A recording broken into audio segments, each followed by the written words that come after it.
What's up, guys? It's your boy, Barça Boy 103. Just finished watching the match, and Barcelona beat Celta Vigo at the Vallecos by a scoreline of 4-2. A comfortable game, I would say, overall for the course of 90 minutes for Barcelona, but still a lot of frailties to discuss. But the team looks like they have reacted following their poor form recently, right before the international break, so we'll have to wait and see how we react afterwards as well. But a good performance overall, and most importantly, a good response from the poor displays as of late.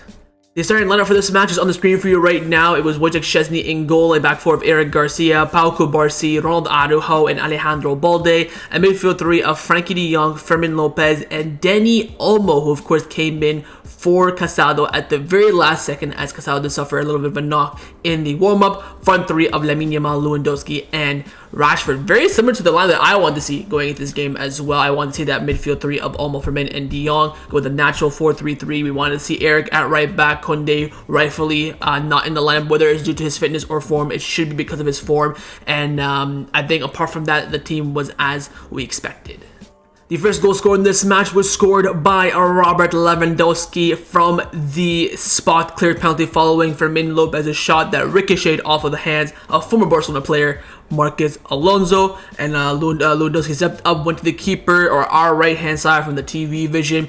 Keeper's left. Keeper did get a hand to it, but it did smother underneath. Maybe that's because of the weather, the rain, the slipperiness, but he already missed that big penalty against Sevilla. He needed to score this one, and he did.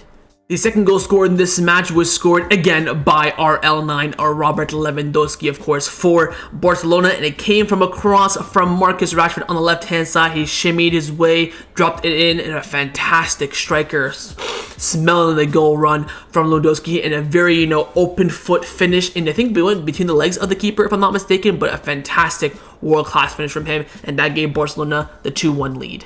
The third goal scored in this match for Barcelona was scored by Lamine Yamal just before halftime, a 5-goal thriller first half, and it comes from a very interesting perspective. I think Marcus Rashford wanted to put in a cross down that left-hand side after, bubbling chances in the box, and then Ilaix Moriba takes a little bit of deflection on it, and the ball falls into the path of Lamine Yamal, and he just rifles it, and he rifles it to the point that it hits the keeper and goes in, but the keeper didn't see it at the last second. From my perspective, from when I'm watching from the TV, it looked like it hit the side netting, but it actually went in, and that gave Barcelona a big confidence boost heading into the break with a lead, which they already gave up, but then regained back.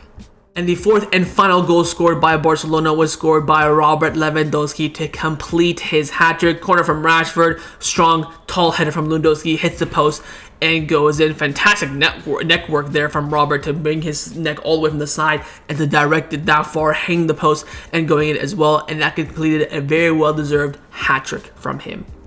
So overall, the team performance rating on the night, I'm giving it a total average of 6 out of 10, and I will explain my rating. You're probably thinking maybe it was a bit more of a positive performance. Well, let's not, lower the standards at Barcelona because of how poor the team has been this season. Look, I think the first half, we looked quite well in possession. I think the press looked much better. Our structure looked much, improved from before. It's just, again, the defense. And I'm at a point now where I said in the live stream, and I'll say it again, it is officially time to bin this high line, because the high line is causing more bad than good. We can see 2 goals today, both coming in from us holding the line. Whether the first one, I think Balde and Eric Garcia kept the runner onside. The second one, it was Frankie de Jong, who was of course dropping back in a different role than he is used to today. It's time to bin it. I mean, I've had it up to here with this highline bullshit because it's not benefiting us whatsoever. I think the second half we looked fantastic. I wouldn't say champagne football, but we looked, I think that second half performance, dare I say, apart from maybe the last 10 minutes when we were under pressure from Celta, trying to, get it back into the game, I thought it was one of the best, displays I've seen this season. We looked comfortable, we were controlling, we pressed well when we lost the ball, we kept pumping and going forward. Very convincing. Again, it's just the back line. And also, I want to say a little bit of the mentality of this team as well. We were 2-1 up, and I tweeted, #don't concede before halftime challenge. And we did. And of course, we ended up going to the half leading, thankfully, to Lamine Yamal scoring, at the last second. But we were basically going into that halftime 2-2. And that would have been absolutely detrimental. The goals, I think the handball was rightfully the penalty for Lua, the finish and the cross from the second goal as well. But you just look at the goals we're conceding, and Szczesny in goal is just pathetic. as well. And now you're looking at, okay, the issue at the start of the season was us creating so many chances and not scoring, and now we're creating chances and we're scoring them. Now it's time to lock down that defense. And I think we saw Eric Garcia playing at right back. The defense did look more comfortable, especially in that second half. There was no ruggedy performances. It was just the system that led us to concede the 2 goals. No player individually made any mistakes in terms of, not listening to Flick's demands per se. But I think it's time now for Flick to bend this high line, because it's not working. It was not like last season where teams took a while for us to find out. Like, we're conceding way too many goals. We've not kept a clean sheet. I don't know. I feel like since I was 9 years old at this point. Like, it is embarrassing. But I will emphasize and praise the team for an improved performance. I don't think it's champagne beautiful football, but this kind of performance is kind of what we played at our worst last season, is how I would compare it to. So overall, it's better. It is an improvement. So I will give it an average 6 out of 10. I think the first half probably be a 5.5, and the second half being like a 7 out of 10. So that's why I averaged it out to a 6. But yeah, we saw how the players improved with this. We saw different personnel, maybe due to injuries. Of course, we saw Kounde and Casado both drop out, whether because of injuries or not. We saw those changes and we saw the improvement in the team. So I'm going to give the team performance tonight overall a 6 out of 10. Let's now get into the players' individual player ratings, and we're going to start off with, of course, the goalkeeper, Szczesny. 3 out of 10 for me. I mean, this guy is just becoming more and more embarrassing by the days passing by. His brother came out that, Flick likes being a professional, but he prefers to be a spectator nowadays than playing.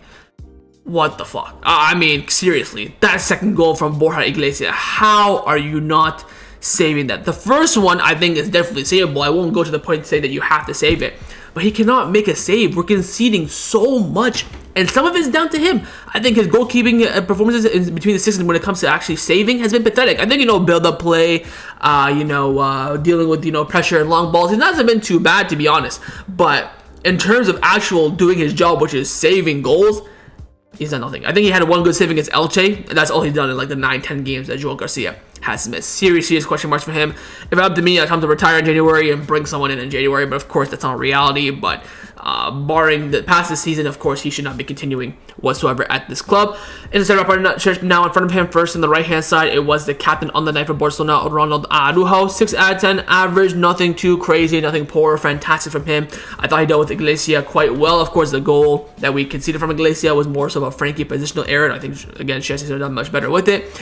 Apart from that, I think he's looking more confident on the ball, which I'd like to see from Araujo. He's picking more attempts. He's not keeping it only sideways in the middle. He's going for more long balls and diagonals, so he's getting more confident on the ball. I like it, but I do think that it still feels like there is like a little bozo moment in him that he needs to improve upon, maybe having a bit more composure in high intensity matches and being a bit of more leader on the pitch. I want to see him get in the face of the referee a bit more when there's challenging and controversial stuff happening. I want to see a bit more from that, because again, he hasn't really been the captain on the pitch that much for Barcelona due to his injury last season when he was, of course, declared the second captain. But overall, it's all from him, 6 out of 10. Same goes for his partner on the left hand side, Pau Kubarsi. Almost got sent off with his running his mouth in terms of showing his frustration. But I think overall, again, similar to Araujo, basically the same thing. I don't want to really sound like a broken record too much, but I do think that Kubarsi, played at the center that I do expect from him. Made some good challenges in this game. Of course, got that yellow card, and ended up surviving the rest of the game. So, I mean, fair play to him being on a yellow card quite early on for a center back.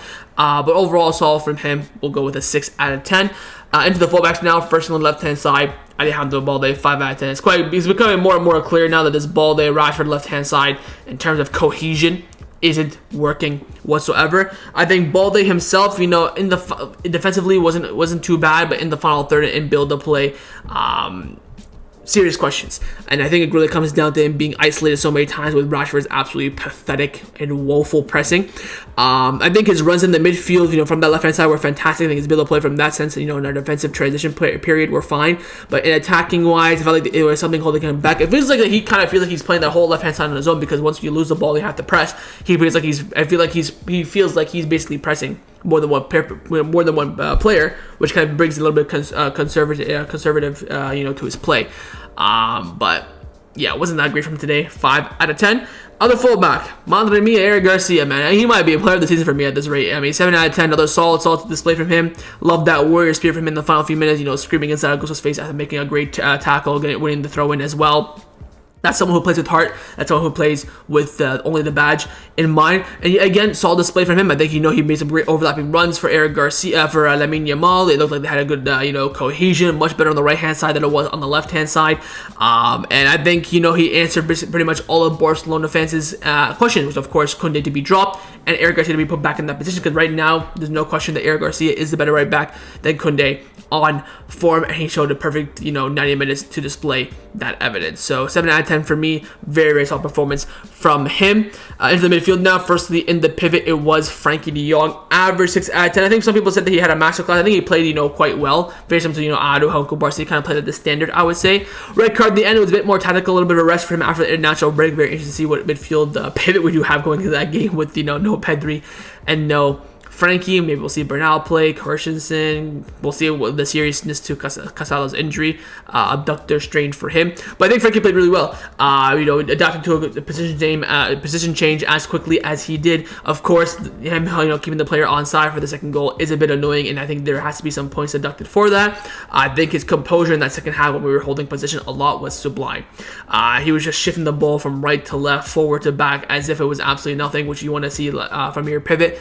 Strong composure from him. I think he showed a bit of leadership on that pitch as well when Christian went down. Again, the red card. Game is game. It's only we can really do it better. But I think again, Frankie, very solid performance from him, and average 6 out of 10. Other midfielder, you could say other pivot, other 8.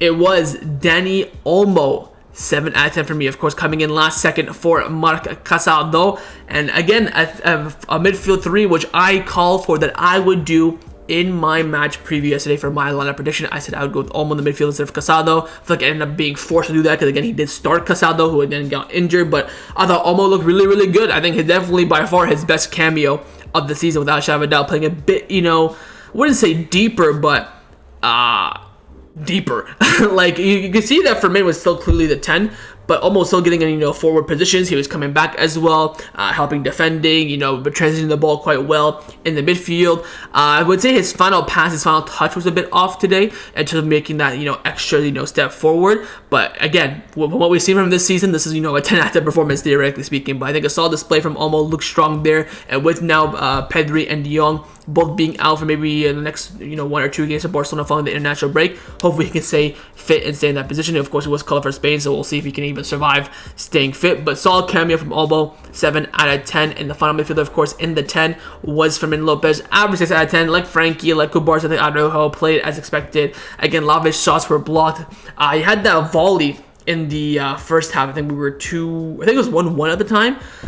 He had some chances in this game for man. I think it looked good in build-up play. I just think in the final third, decision-making wasn't, on cue, and some of his shots were a bit misconnected, I would say. But still, solid cameo from him. Got stuck in. He pressed really well. Have to highlight that when you have, a 4-2-3-1. The 10th position in terms of pressing is very, very important because he has to go to both sides based on when the ball is shifting and moving. I thought he did that very, very well. So 6 out of 10 average for him.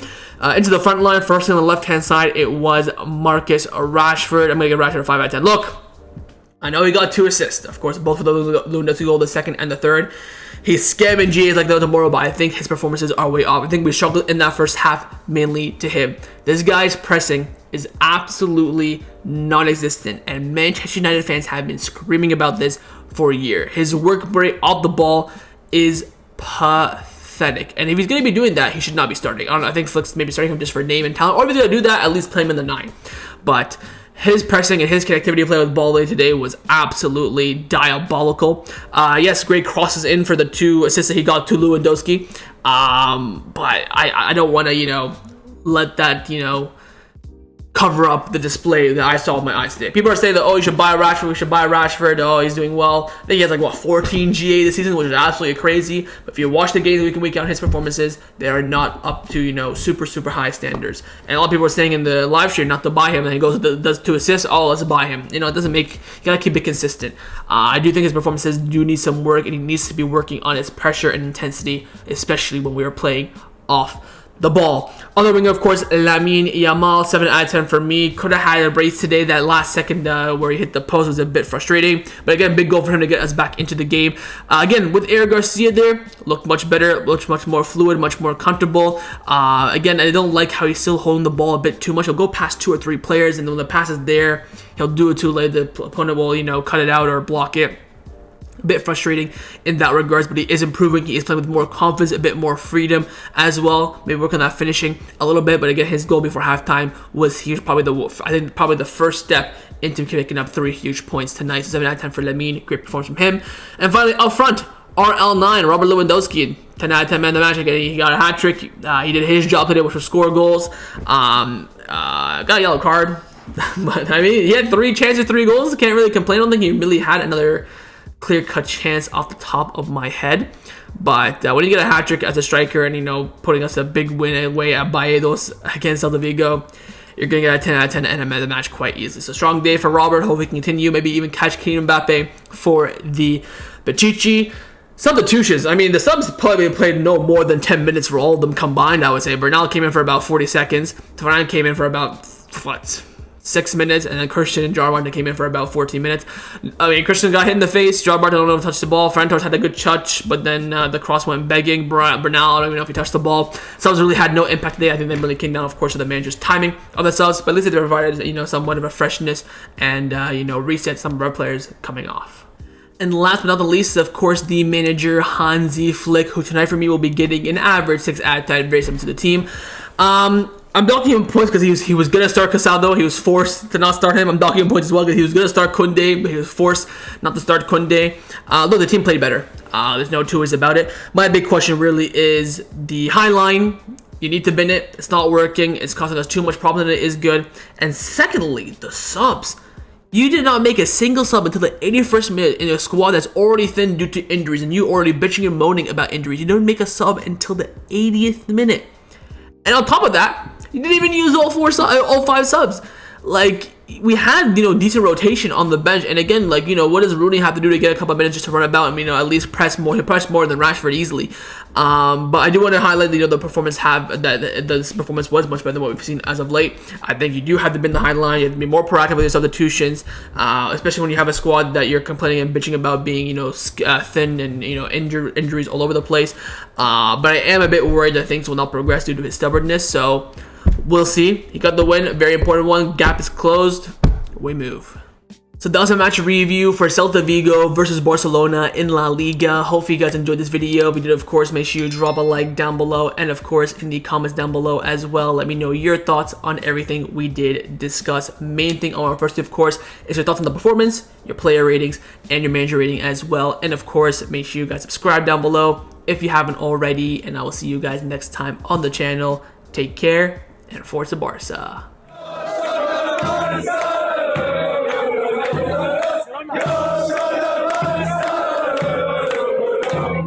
Go,